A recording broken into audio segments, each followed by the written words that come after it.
The story begins with a character named Fielding, who was a promising student at the University of Virginia.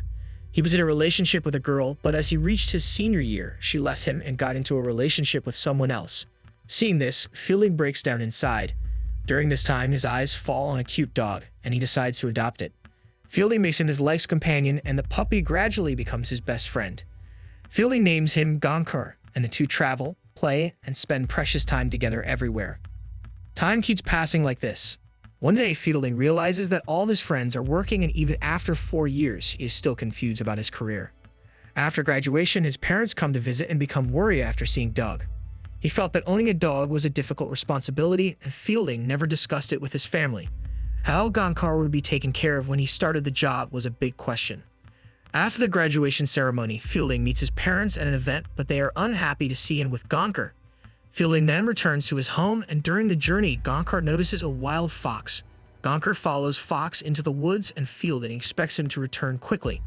Fielding's parents initially disliked Gonkar because of the chaos he brought to their lives, but gradually Gonkar became a member of the family. Everyone started taking care of him as if he was a human being.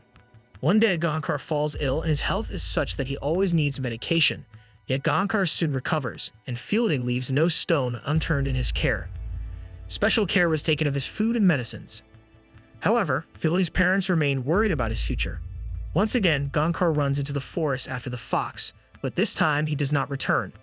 Fielding becomes concerned as Gonkar is required to receive injections every 20 days or his life may be in danger. The whole family gets worried after hearing this, and they start searching for Gonkar. Fielding's mother, Kenny, had sent news of Gonkar's disappearance to a news agency. Seeing this, Kyle of a prestigious newspaper company named Virginia Sun called Ginny and said that he was so impressed by her writing that he would publish an article about Gonkar's discovery. Now, Fielding expresses his feelings to his father about how outsiders make fun of him, saying that he has not been able to achieve anything big in life. He feels that even his parents are not supporting him. Gonkar was the only one who understood her feelings. Fielding takes along a dog named Yuri so that he can detect the scent of Gonkar. Every day was becoming more difficult for him because if Gonkar did not get his regular medicines, his chances of survival would decrease.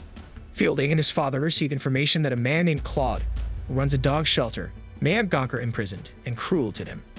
Both reach there but return empty-handed.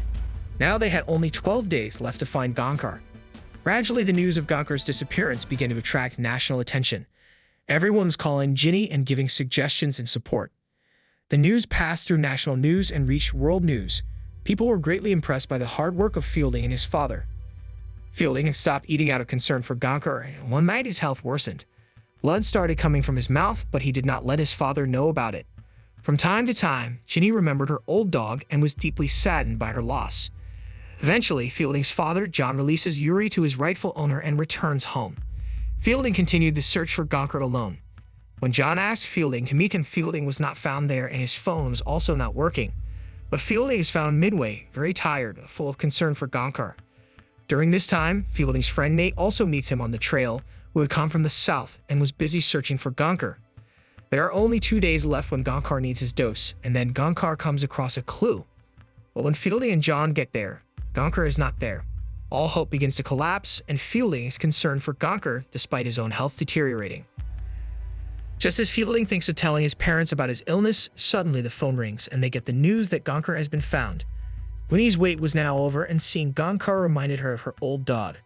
At the same time, Fielding's health also deteriorates, but his condition does not become serious, and ultimately both of them become healthy. Fielding actually organizes kayaking tours in Shell.